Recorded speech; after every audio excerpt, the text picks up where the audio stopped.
5-minute call time until recording session of intro for Bloodstream episode 14. I repeat, 5 minutes until we begin recording the intro. Alright, 5 minutes. Let's see what they want me to do this week. Oh, this Jason character is such a pain in the ass to figure out. Let's see. Movie this week, blah blah blah. Don't care. Just get to the point already. I'm talking about a movie that's cut up bits of porn? They want me to do something with porn for the intro? Hell no! You've had me do some crazy stuff on this show, but I draw the line here. I am not doing porn for the Bloodstream!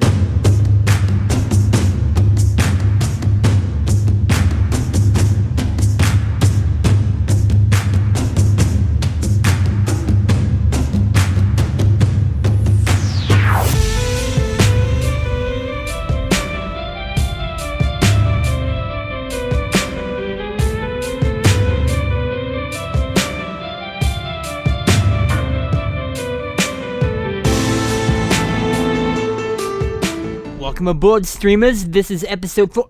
Sorry. Let me get into character here.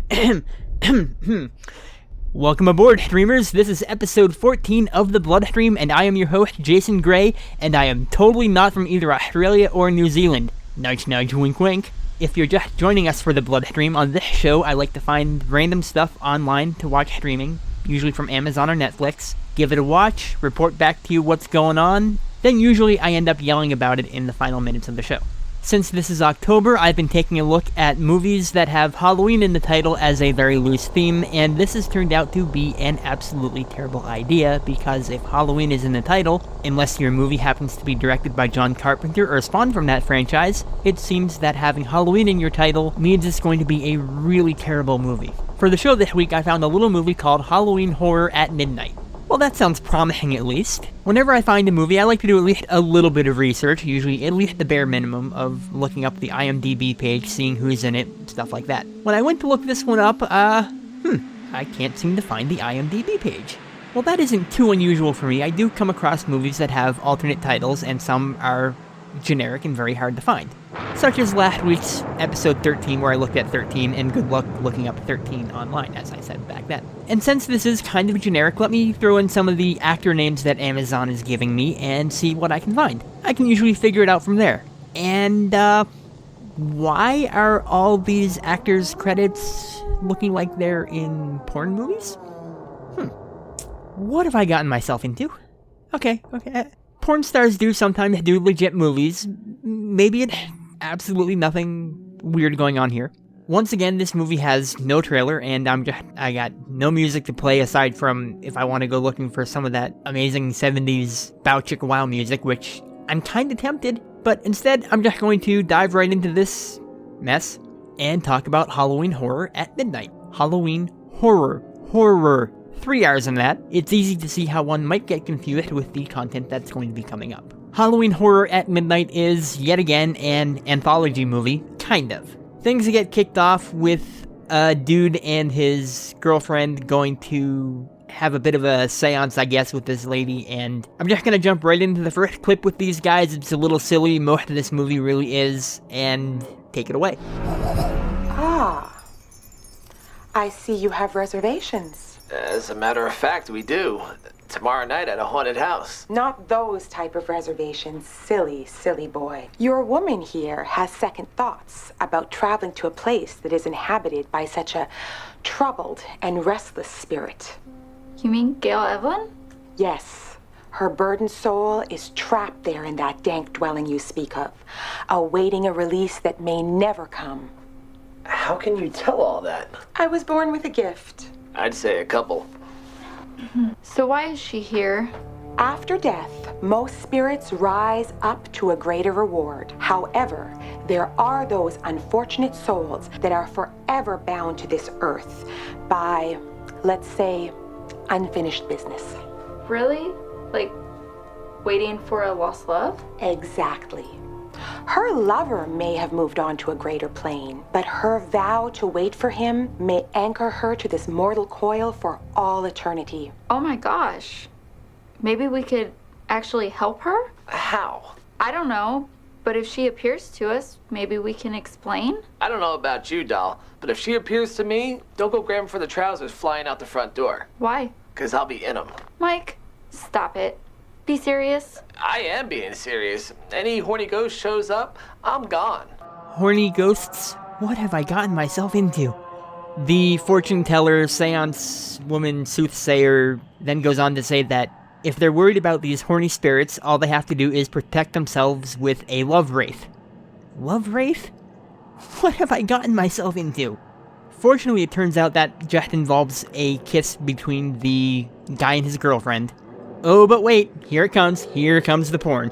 Now it has to be passed from the girlfriend to the fortune teller, and now they're going to start making out and taking off the clothes, and no, it cuts away to another story.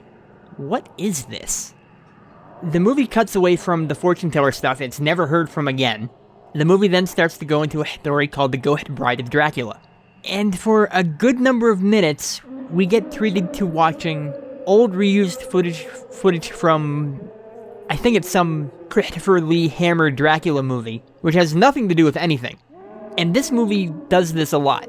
It'll cut back to this a few other times, and later in one of the other shorts, it'll cut to another movie, which I couldn't identify at the time. Since this is the first thing it shows you after giving you the title of Ghost Bride of Dracula, I thought, is this going to be the movie? Am I going to be watching another movie literally on a TV screen in the movie until they decide to do something else? When that's the first thing they drop you into, it gets really confusing, because it does seem like they're going to do that for a while, as they show a whole scene from this other movie.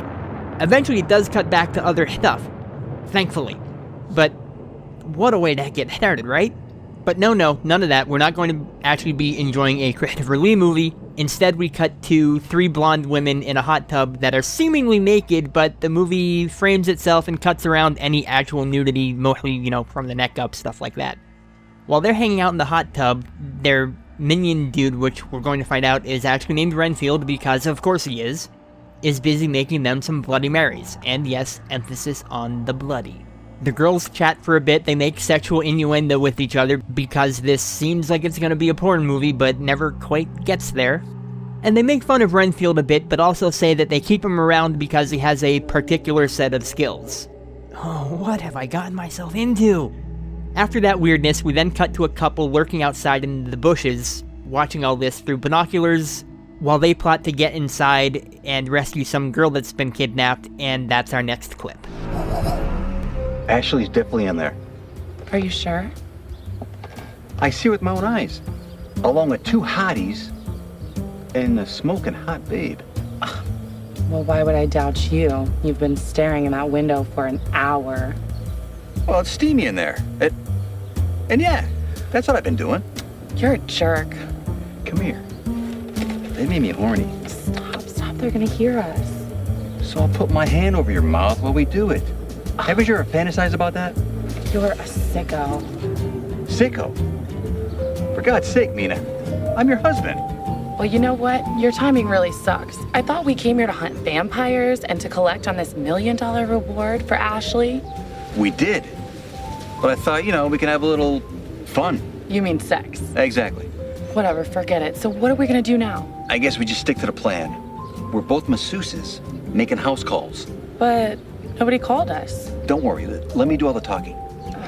What if they ask us for our massage license or something? Massage license?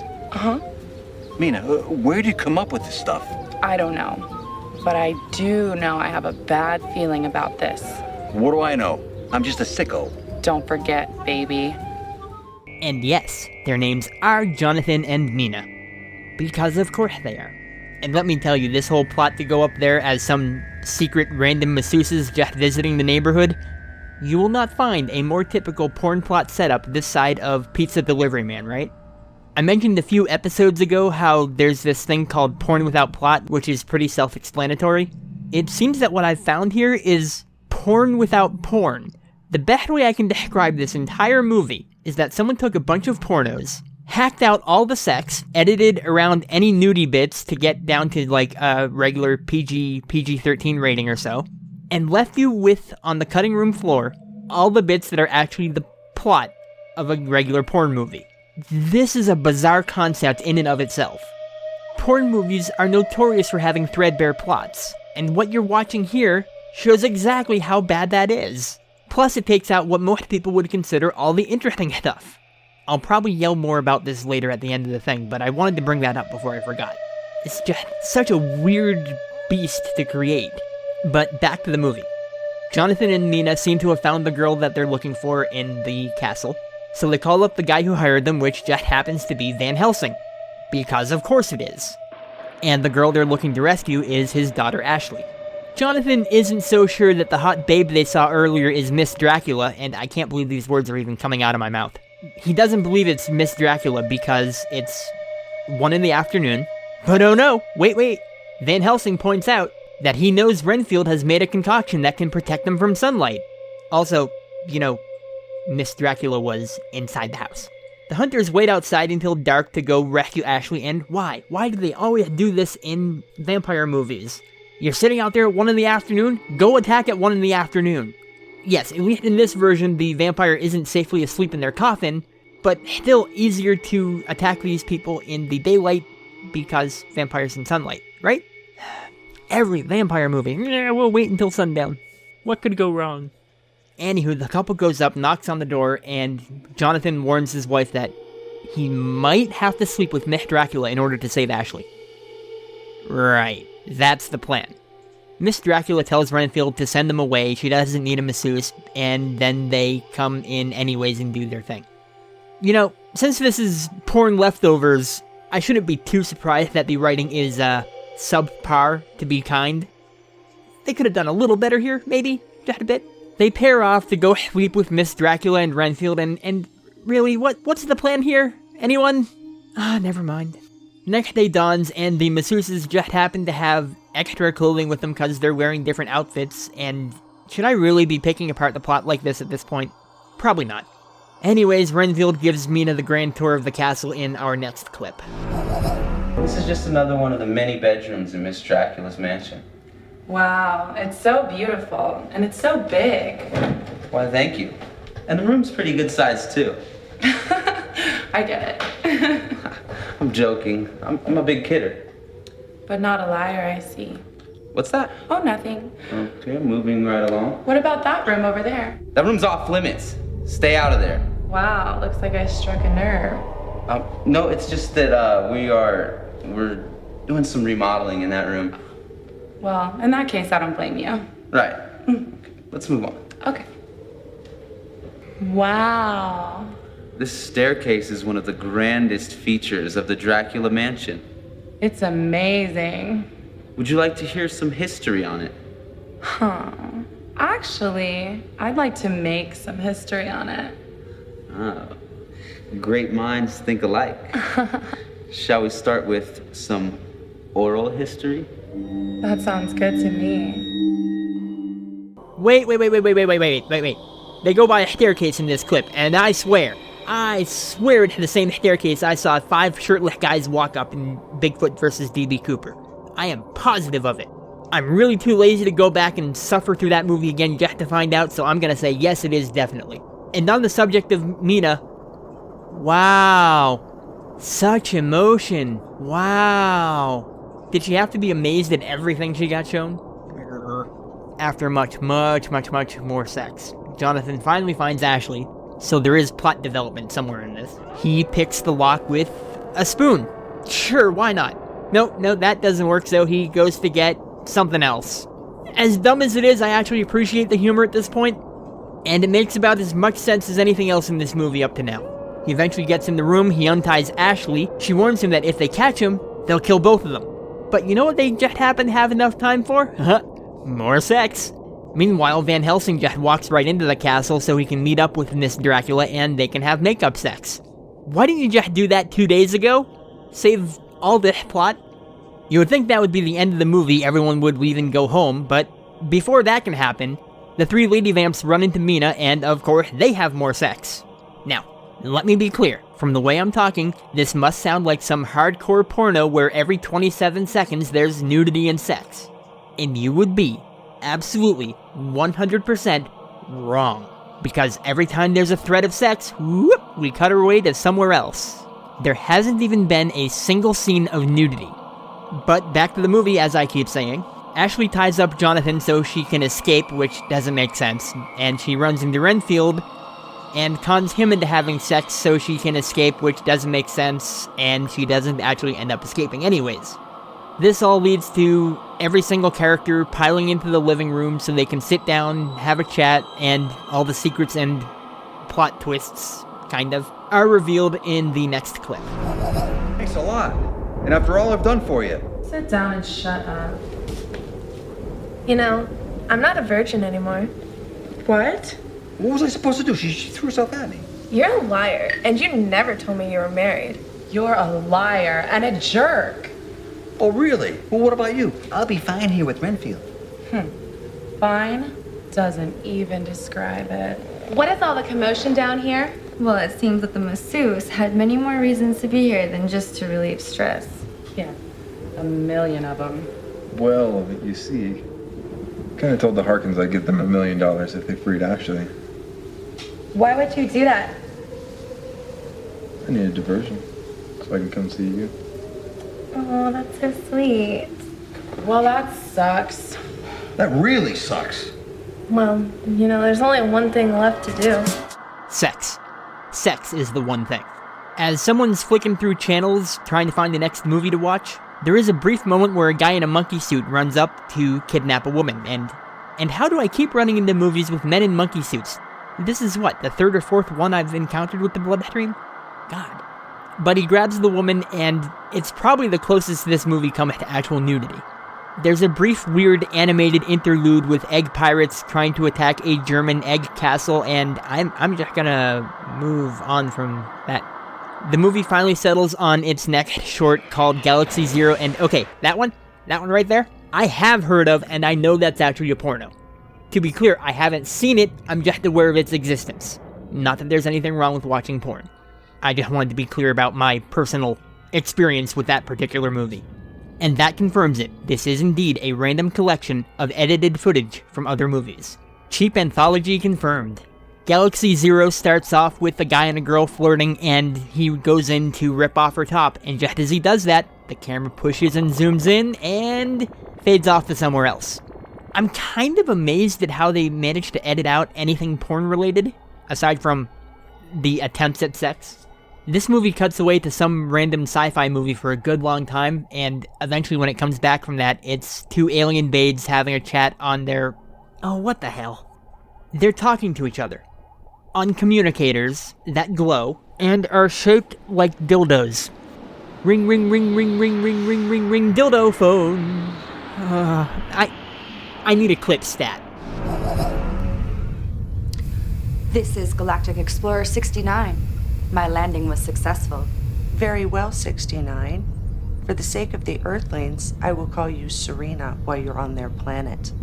As you wish, O Supreme Mistress. May I now learn the reason of my travels? Very well.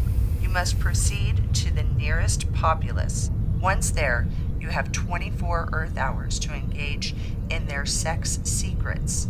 The knowledge that you bring back to Delton is imperative. Without it, our civilization will not survive another light year. I do not understand. Don't stop for the next 24 Earth hours. Oh, I like that. This is Serena signing off.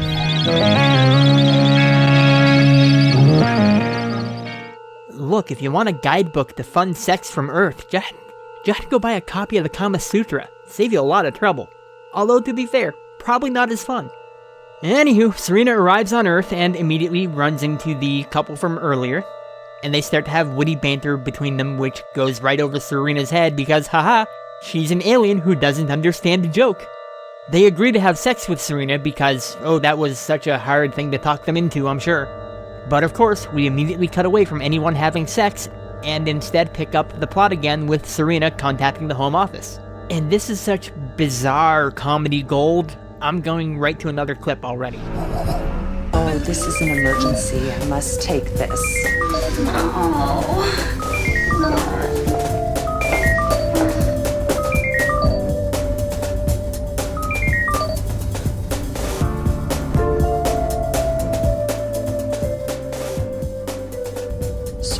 sorry to keep you waiting. My servants were misbehaving again, and I had to teach them a lesson.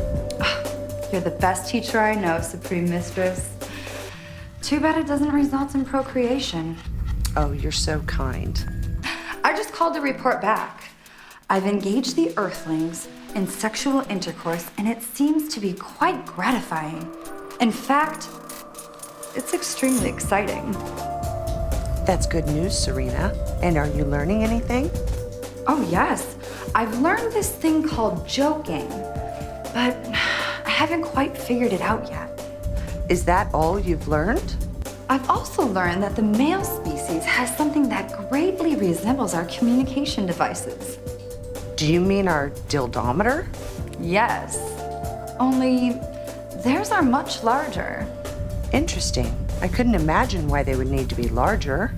Until this morning, Supreme Mistress, neither could I. Well, keep up the good work and get back to me when you've learned more. Serena signing off. Dildometers? They're called dildometers. The blonde interrupts the call and suggests to Serena that they get cleaned up, which is another foreign concept to the alien woman. Well, there's your problem right there. No one wants to have sex on your planet because you're all smelly from having sex. Learn what a shower is. Boom! Problem solved. I've just saved an entire alien race. Mark randomly discovers Serena's spaceship, and he immediately runs into the girls from the Shark Anomaly Center. Don't ask. The movie has several subplots that pop up and might have made more sense in the full movie. But edited down, there's just random shit happening. But he runs into them and tries to explain what he just saw. The girl that goes with Mark to check things out is actually disappointed when she discovers there's a real spaceship because she thought it was just an excuse to go away and have sex. But you know what? Let's just break into the spaceship and we'll have sex in there. There's a lot more edited out sex. Cindy starts to get jealous of the exotic alien woman that's seducing her boyfriend, and she gets comforted by one of the other girls from the Shark Anomaly Center. And here's the kind of wondrous thing about this movie. In this version, the highly edited version, it had just some really solid, comforting words of encouragement from a good friend. Now I know, in the full porn version, this likely went other places in the bedroom, but pulling out the porn completely reframes the scene and actually makes it kind of touching. And unlike Bigfoot vs. D.B. Cooper, Galaxy Zero, I can confirm, actually was filmed in the same house as A Talking Cat. In just 14 short weeks, the bloodstream has already devolved into, hey, I recognize that house. Finally, it's time for the movie to wrap up. I mean, Serena's mission time is over, so she has to go home. And we find out there's no men on her planet. Well, there's your other problem. Yes, I know there's ways around procreation without having men around, and there's all science behind that. Just leave me with my joke, goddammit. Mark walks Serena back to her ship, and he decides to head back with her to the planet of sexy space women, because why not? And the movie's done, just like that. What was that? I need one final clip just to wrap that up and give me a chance to pull together my final thoughts. I'm afraid I must go now, Earthling Mark. My time is not up here, but I've learned all I need to know. Do you really have to go? The fate of my people depends on it. Well, I hope your stay here helped you a little bit. It most definitely has. Oh, good. Maybe you can teach the Deltron men whatever they need to learn so that you can save your civilization. Oh, there are no men on Deltron. Only women. Only women? Yes, Earthling Mark. Do they, look like you? Oh, no. Oh. Oh, they are much more beautiful than I am. Is that right? Yes. You know, you never really showed me the inside of your spaceship. Would you like to see it? I'd love to. Waha. As anthologies go, Halloween Horror at Midnight is pretty much a failure on every level. It's a whopping 2 stories, 3 if you count the pirate eggs, 4 if you're being very kind and count the kidnapping monkey, 5 if you count the short seance. I'm getting distracted. It's basically 2 stories. And they're not even very well-told stories, which derives from the porn. But mostly it's because they edited them down, there's, even less story to them. And the 2 real stories we have, there's not really much story to them because, well, first of all, they're edited down porn. And second of all, they're still edited down from 4 stories, such as they are. so you're losing out on a lot. There's no framing sequence to speak of. They could have done something with the seance if they could have worked the footage in somehow. But no, that's just another scene from another movie. The sad thing is, porn has a reputation for being absolutely atrocious with acting, right? With all the movies I've seen, both for Bloodstream and for Trisk, I've seen so much horrible acting that porn actor level of acting actually doesn't seem half bad to me anymore. I don't even know what world I live in where that's possible. And I've done this to myself. But yeah, the acting's passable enough. The stories are threadbare at best, even beyond what would be for a porn plot. I'm actually weirdly entertained by this thing.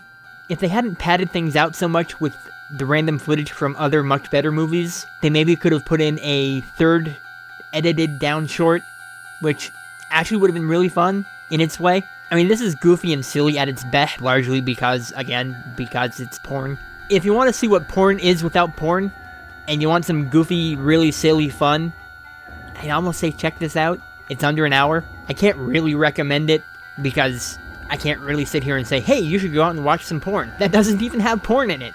But it's harmless fun. There's worse ways to kill 55 minutes. Not much worse, but you'll have a few laughs, I guess. Fast forward through the better movies, unless you want to watch Christopher Lee. But if you want to watch Christopher Lee, go put in one of his Hammer Dracula movies. If you've enjoyed this episode of The Bloodstream, you can find us on iTunes. You can subscribe to us there, leave us a rating and review. A new episode drops roughly every week or so. You can also find the show on Facebook by searching for The Bloodstream. We're also on Tumblr at thebloodstream.tumblr.com. Our main page, as always, that is triskaidekafiles.com. If you have any movies you'd like to suggest, you can drop a comment on any of those places. You can send me a message at Phoenix, Phoenix, @gmail.com. I'll be back next week with another Halloween-titled movie that will hopefully not be an anthology, will hopefully not be porn, and will hopefully be good and entertaining. So until then, take care, and keep streaming.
You know, you don't pay me enough for all this.